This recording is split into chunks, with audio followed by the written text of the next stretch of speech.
My name is Rhapsody, and welcome to Let's Play Mod the Spire. So this is going to be very similar to my other Slay the Spire series, which you may or may not have already seen. There's a link to all of the playlists for it and this series in the description down below.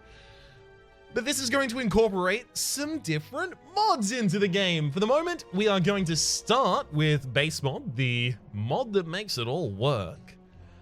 The authors T. Larson, Test 447, Harshi Koet, Blank the Evil, Robo Jumper, Flipskis, Demozin MC, and we're also going to be using, these ones are the feature-laden ones, Replay the Spire mod, with the authors The Evil Pickle, Astro Penguin 642, Stewed Is Me, and Slimer 509, and also Always Whale by Modern Canon. Gotta linger on that N, I believe. So Replay the Spire mod includes a bunch of new cards, and a bunch of new events, and a bunch of new relics, and a couple features edgewise. And Always Whale removes the prerequisite to have Meow start at the start of a run, right? So you don't have to deal with, oh no, I died just before the boss on the first floor, I'm not going to have a Meow's Blessing going into my next run. Alright, so just to start off, I'm just going to play in Ascension 1 on the Ironclad. Now, I play on Ascension 1 so that elites spawn more often, because I find fighting elites to be fun and enjoyable and a good usage of my time. Alright, remove a card from my deck, obtain 3 random potions, lose 8 max HP to choose a rare card, or I could lose my starting relic. Definitely not lose my starting relic. The Burning Blood is ridiculously powerful. I'm intent on the choose a rare card. Ooh, bludgeon. Let's try and go for like a bludgeon deck. I haven't done a bludgeon deck in a trillion billion years. So with a bludgeon deck, we should be already pretty much set to fight every possible elite. The maximum elites are over on this side, and it's a 3 elite path, but it has only 1 event. I want more events than that. Events are extraordinarily handy for just a couple extra pickups of relics, but also, especially on the first floor, card removal. The events are very, very weighted towards card removal. Alright, I already know my path now. It's only a 2 elite path, but I mean, look, sometimes you can't go for every single elite. Sometimes. Not gonna take any of those, not particularly interested in them. So the problem with taking this would be diluting my deck, but also the fact that if I have it the turn before Bludgeon, it significantly decreases the effect of Bludgeon, right? So Doubt is a curse that at the end of your turn will give you 1 weak. So especially in a deck that has singular large hits, it's going to be a problem. Weak is you deal 25% less damage. But the big problem with this is that it robs me of my next removal opportunity. So even if I get 175 gold, I'm going to spend 75 to remove the card most likely. But while I remove that card, I'm not removing something else that also needs to be removed, like my basic strikes or my basic defense. As you can probably tell by now, I'm starting a little slower on this series, because there may be people here who are not familiar with my kind of standard series. If so, hello, I'm Rhapsody. I make videos on the video games. Fire Breathing Defy Death. This is a new card from Replay the Spire. Gain 10 block, it costs 1 less for each card you've exhausted this combat, and there's also a Burning Pact there. Alright. Not taking any of those either. I need enablers for my bludgeon build and things that benefit from it. Now, especially since bludgeon costs 3 and we have maximum 3 energy right now, and we can't guarantee that we get an energy relic after the boss on this floor, it's going to be really difficult to convince me to take things that have a cost. Speaking of exactly that, we will take Bloodletting there so that we can recoup some... Wait, hang on. Is my path incorrect? No, we're fine. We'll take the bloodletting so that we can pick up some extra energy. Edgeways. I'm going to remove a card from my deck here. Probably a defend. I want to just keep more aggressive. This could be a problem. So, the next hand is almost certainly going to have bludgeon, so I only need to get the enemy down to 32 HP. If I defend and then double strike, I'm 1 off. Alright. Sacrifice some HP that turn just to make sure that we can kill the next turn. Alright. Like, theoretically, I could do the second bloodletting. It's just if I get both of them in the same hand and I don't get the bludgeon, we're in a garbage position. I don't think I want to take a second. Not yet, at least.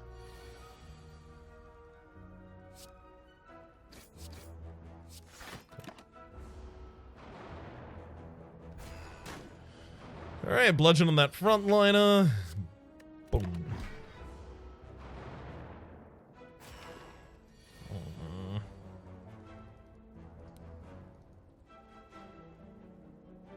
We'll double strike the backliner and defend. It's slightly less than 50-50 that next turn we pick up a bludgeon. If we do, we get to kill this sentry, which we do. Beautiful. If we get 2 defense in the next hand, we are set. Oh, wowzers. We totally did as well. Hell yes. All right. This is an extraordinarily low cost to pay for a sentry kill. Alright, and what do we get? We get Power. Upon pickup, raise your max HP by 10 as well as Gambler's Brew. So Havoc is a way to cheat out high cost cards, but the thing is, if it cheats out a high cost card like Bludgeon, we just lost our primary damage dealer. What do we do now? Is it too late to pick up a Searing Blow? Yeah, it is, because I'd only get 2 upgrades on it this floor, and I would have to eschew upgrading my Bludgeon in order to do so. Alright.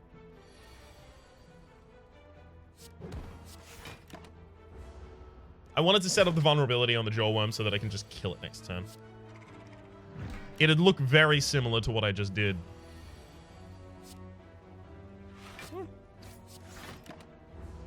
If we got 3 defense cards, I would have just played all 3. Could have been beautiful. By Spike Slime, and hello. I mean, we're going to be removing our natural strikes, so Perfected Strike is going to get worse over time. I'm looking at the Metallicize a little bit right now, to be honest. Take it. Memori, negate the next 2 curses you obtain. Cool, so now we can start messing with events that would give us curses in order to get whatever benefits they hold. This is really good. Should I Metallicize or should I just go damage?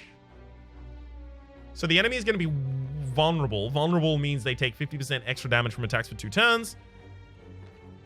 By the way, for veteran viewers, don't worry, I'm not going to go at this speed forever. This is just going to be the first episode just to kind of get people's feet wet. So I would take my enemy down to 65, were I to strike them this turn. Bludgeon, if it came out next turn, which is more than 50% likelihood, which is actually very significantly likely, would deal 63.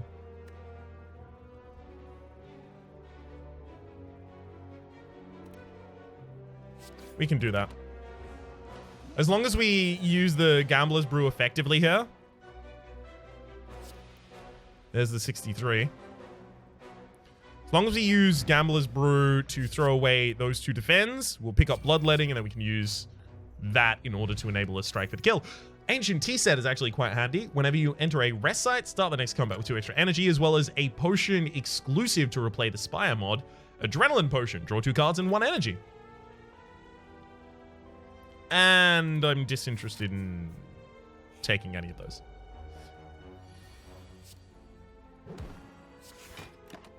Okay.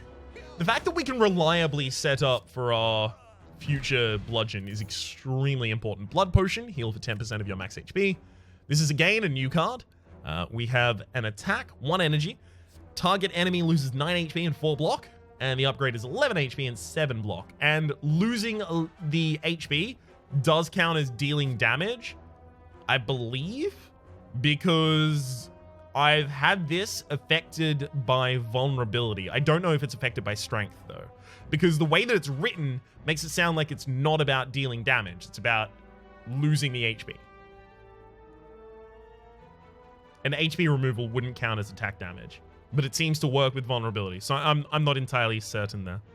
I'll take none of these, though. Remove a card? Sure.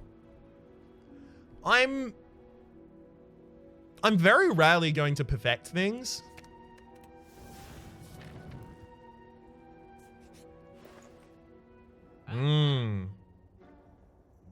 So this is a new thing from Replay the Spire as well. We've got a special edition sale here, and that is a sale on a card that is also going to come pre-upgraded. Particularly interesting. Well, I find it particularly interesting, at least. The Replay the Spire mod, I believe, has 3 different tags. There's a 2-for-1, there's a sale, and then there's a special edition. And there's also a relic that gives you all 3 every single store. And I really enjoy that one. Okay, we'll remove a defender and take a flash of steel. Let's upgrade bloodletting as well, just in case we do not get an energy relic after this boss fight. I mean, that's pretty much the best opening that we could have hoped for. The best opening for which we could have hoped.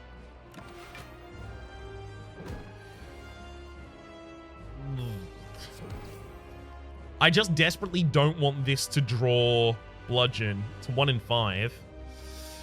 1 in 5, take it. Oh, damn it. Damn it, damn it, damn it. Getting myself faster through the deck would, in most cases, be a good thing. So I can lose 3 HP here in order to gain 5 blocks. So net, I'm gaining 2 by having done it like that.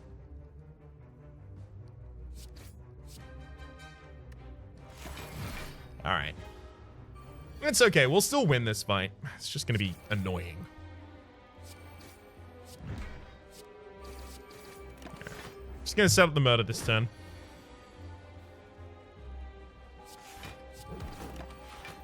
Perfect. Good thing I went into that fight with a lot of HP, because we were closer than we should have been. Elixir, exhaust all status and curse cards. Now, this is a potion that used to exist in Slay the Spire proper, although I believe at the time it was exhaust all status or curse cards in your hand, and it was also way too common. Due to a bug, it replaced most other potions in the game, so you would just have 3 elixir at almost all times. However, the elixir is now part of Replay the Spire, and it exhausts all status and curse cards in your deck, discard pile, and hand. Offering is extremely important for us. It gives us 2 extra energy and draws the cards so we can get all of our combo pieces together.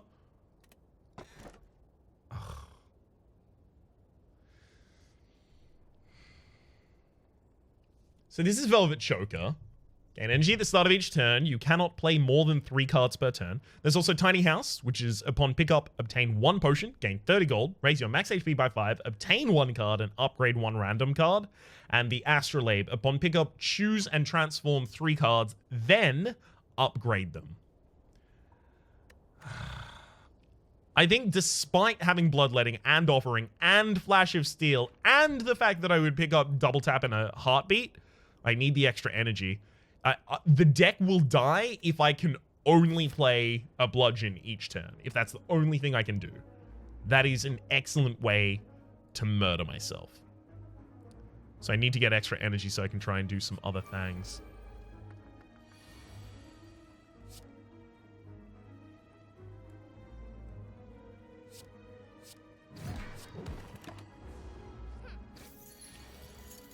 There were a lot of other options there, but this is the one that sets up for the best chance to kill this turn.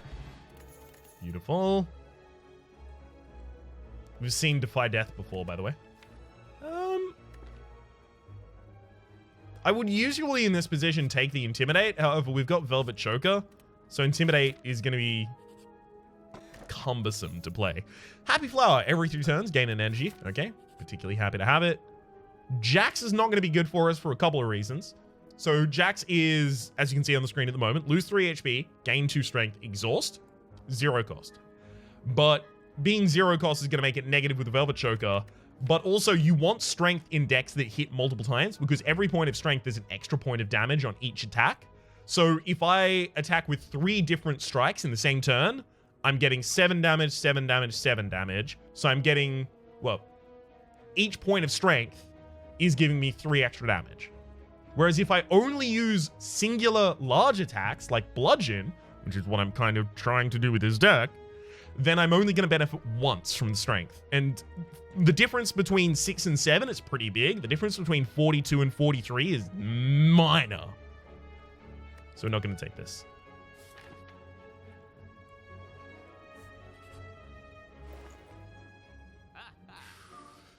Oh, I'm tempted.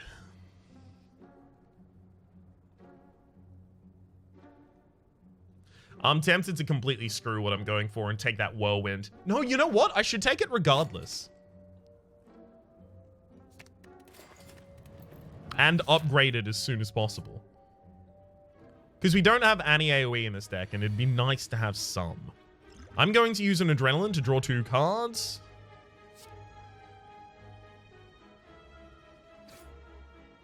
Bugger.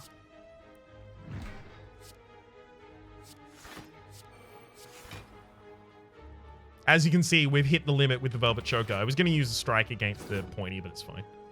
I wanted Whirlwind, just in case you're wondering. The fact that we have 2 energy accelerants as well as a conditional energy accelerant in Happy Flower gives us the ability to get a very good effect out of Whirlwind. So right now it is 6/5. It's an X cost card, so it does its effect X times. So 6/5 is 30. That's a problem.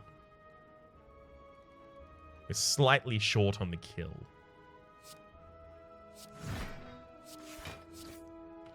Well, I'll set up for a kill later then.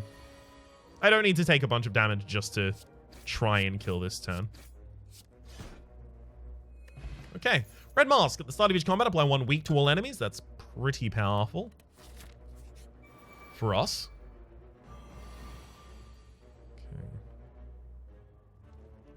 So Whirlwind will deal 5 damage to all enemies X times. So I'm going to Flash of Steel the Mad Gremlin. Because now, if I Whirlwind, it'll kill all of the chumps in this fight.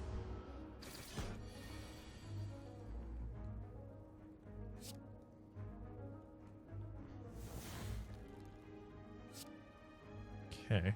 Gotta keep an eye on our Velvet Choker so we can make sure that we play the appropriate amount of cards. Now, a single strike does more damage than Whirlwind, so I would use my other strike right now, but in order to use the rest of my energy, I need to use Whirlwind. We also need to upgrade that Whirlwind as soon as is humanly possible.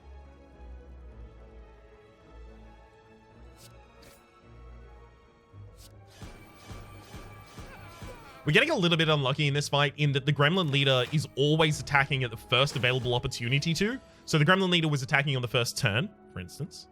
And the Gremlin Leader summoned and then immediately attacked. So usually the Gremlin Leader will use a buff, which gives you an extra turn to start whacking away at them. But we got a little bit unlucky there. Mercury Hourglass. At the start of your turn, deal 3 damage to all enemies, as well as a skill potion and Battle Trance. Now, Battle Trance is a problem. It wouldn't have been if not for the Velvet Choker. But it's a problem, especially for offering Flash of Steel, which won't draw cards after we've used Battle Trance. As well as... You know what? I still take it, though. We just need to be more choosy about the cards that we play.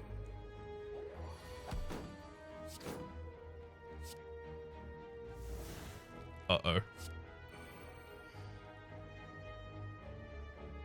Okay, I'm going to bludgeon. Murder. I need to consistently, constantly count my cards. An upgraded uppercut.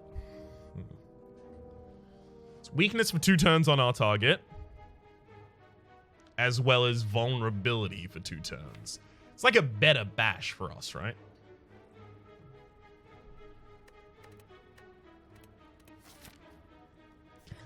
That said, bash is already pretty bad, so a better bash isn't necessarily good.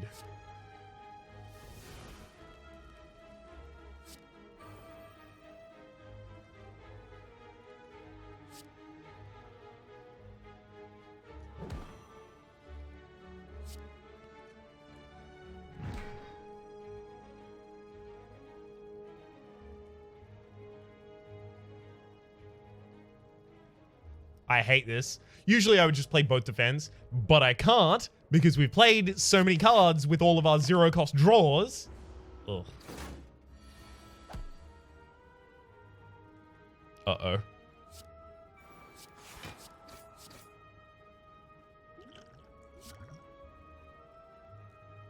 Damn it. Bad timing. Oh, we're about to take a lot more damage than is okay to do.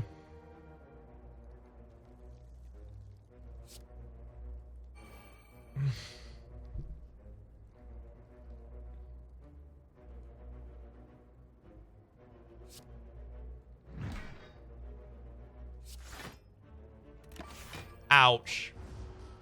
This fight has taken way more of our HP than it has any right to. Oh, and we're gonna die now. What a garbage draw. I didn't even have double tap when I had my... Oh, wow. There's no damage in this hand. 2 wounds.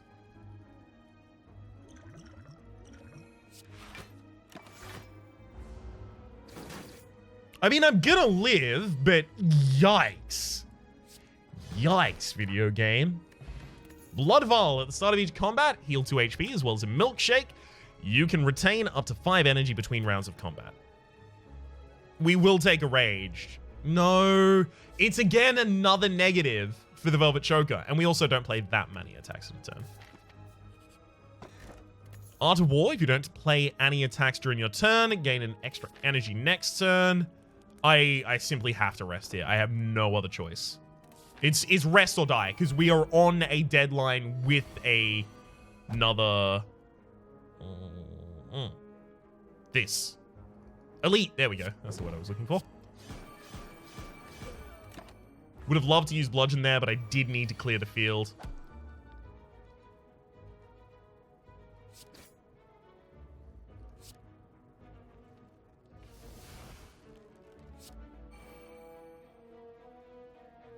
Okay, I've got 3 more cards that I can play this turn. Is there any combination of 3 cards that will kill? Because it looks like it would be bludgeon, bloodletting, whirlwind. So bludgeon takes us down to 4, bloodletting takes us up to 6, 6 with whirlwind. Whirlwind with the vulnerability on our enemy should be 7. 7 by 6 is 42. 42 plus 63 is 100 and just damn short.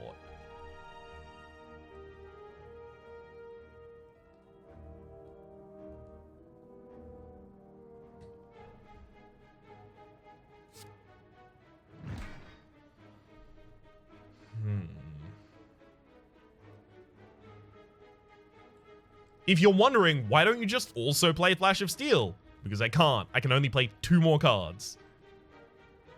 No combination of 2 of these cards will work. So I'm instead going to double defend. Just try and save myself as much HP as possibly can.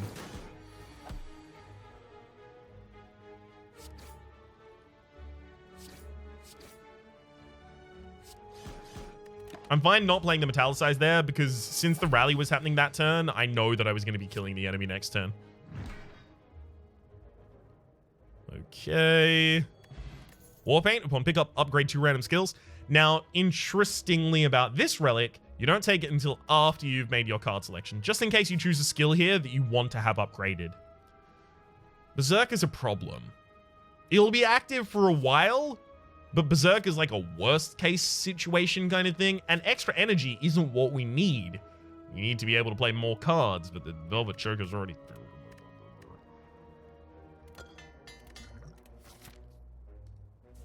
If you're wondering, why take the Velvet Choker if it makes you so angry? Because not having extra energy would have been even worse. In fact, much worse.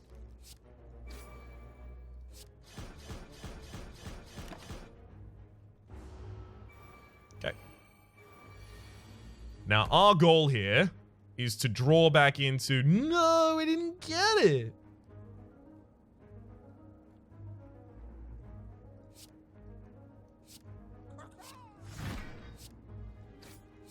Now, I chose to strike this cultist because I know that next turn, all of my enemies are taking 3, courtesy of the Mercury Hourglass. So I knew it was going to die as a result. Regen Potion, gain 5 regen. Definitely more important than this milkshake that we're not using.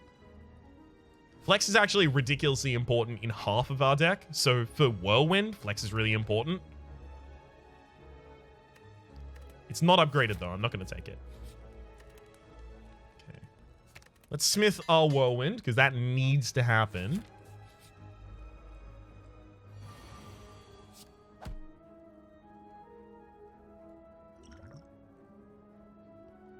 Alright, 9 by 8. Hit him. Give him all hell syllables. Alright, drop the hit. Awesome. Dex Potion, gain 2 Dex, as well as, ooh, Abandon. Exhaust 1 card, draw 1 card. It is ethereal. It upgrades to exhaust up to 3 cards and draw 1 card for each. That's a really good card. Like an extremely good card. That is a very good card. It's also part of Replay the Spire mod. That's why I'm specifically pointing it out. That said, it does not fit into our deck, primarily due to the Velvet Choker.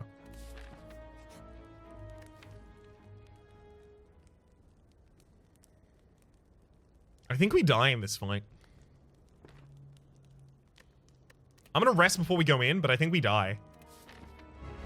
We just don't have the ability to defend ourselves, and we don't do enough damage to overwhelm the enemy. So we're kind of in the perfect middle ground of doing not enough in so many directions.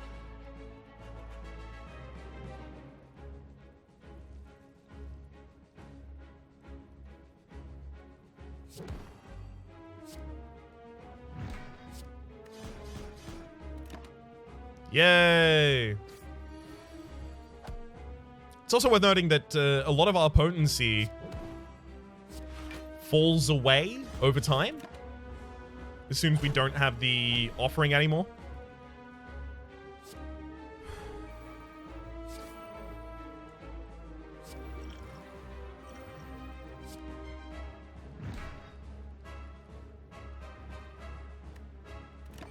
Enemy is going to purge this upcoming turn.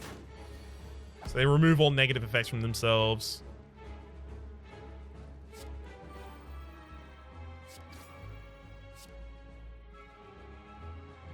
Should actually probably... Really?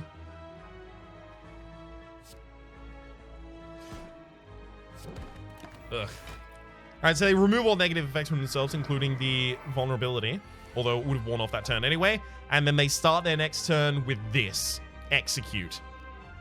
Which is more damage than I could really hope to defend. I can defend for a maximum of 13 this turn. I also heal up by 3, so 16. 16 plus 24 gets us to 40. The enemy is dealing 39. Wow.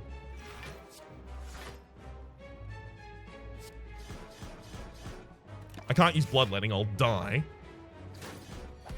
You have exactly 1 HP. Alright.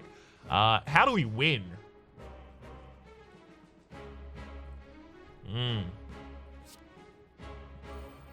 There's the rub. If I use Bloodletting, I'm dead.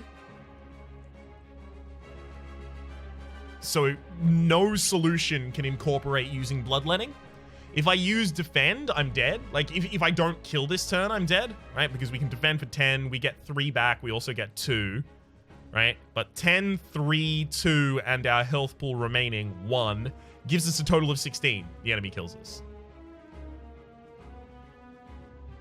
Our maximum damage this turn is bludgeon whirlwind. Yeah, we can't kill. Ouch.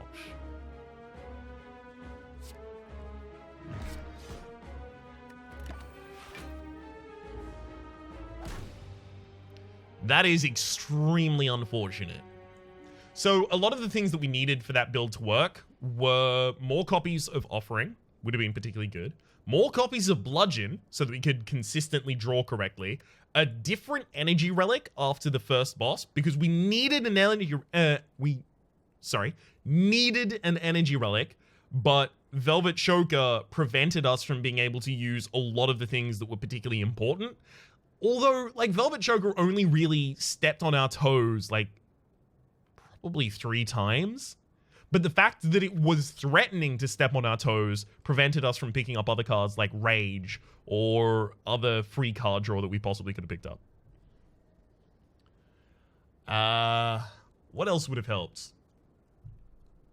Obviously picking up some defensive cards, but I wanted to run a particularly aggressive deck. I wanted it to be like a blow 'em up in turn 1 kind of sitch. I think that the uppercut that was offered to us a while ago was a good choice. I should have taken that. I should have taken that rather than turn it down. Especially because it came pre-upgraded and it had the ability to apply weak. And in a deck that isn't really defending itself, applying weak to your enemies is a way to effectively, quote unquote, effectively defend yourselves. Double Tap is also a particularly good card. That would have been enabling us to drop a ridiculous amount of bludgeons. Necronomicon from a random event would have been really, really good because we wouldn't have gotten the Necronomic Curse. It would have been prevented by Omamori, and instead we would have gotten the Relic Necronomicon, or we just would have gotten the Relic Necronomicon, which means the first attack you play every turn that is played for 2 or more energy is played twice. That would have been really good in 2 different ways. Number 1, it would have made the bludgeon hit double regardless. But absent of the bludgeon, it also would have made the whirlwind hit twice as much. And especially with the energy manipulation we had in that deck, a lot of our fights would have come down to play Offering, play Bloodletting, play Whirlwind. Whirlwind plays twice for whatever X cost I cast it for. So what, I had 4 energy, and then 2, and then 2. So I would have 8. And Whirlwind would play for that value twice. So 8 by 8 is 64, so it would play for 132 damage, right? 8 by 8 is 64, right? Yeah, 8 by 8 is 64. So it would have been 132 damage to all enemies at the start of a battle. Ridiculous. Unfortunately, we didn't pick any of those up and died. It's also worth noting that the champion is probably the worst fight that we could have had at the end of that floor, due to the fact that they just suddenly turn around and deal a ridiculous amount of damage to you. The second worst fight probably would have been Automaton, and then the easiest fight would have been Collector. For the moment, though, my name has been Rhapsody. The name of the game has been Slay the Spire. There is a link in the description down below to all of the mods that are being used in this episode. So a link to Base Mod, Replay the Spire Mod, and Always Whale, as well as a link to a video where I give a little bit of instruction on how to install mods for this game in particular. Every single episode of this series will include in the description below the mods that were played in that episode. There's also a playlist down there for all of my content on this game, past, present, and future. Hopefully you've been enjoying yourselves, and hopefully we'll see you next time.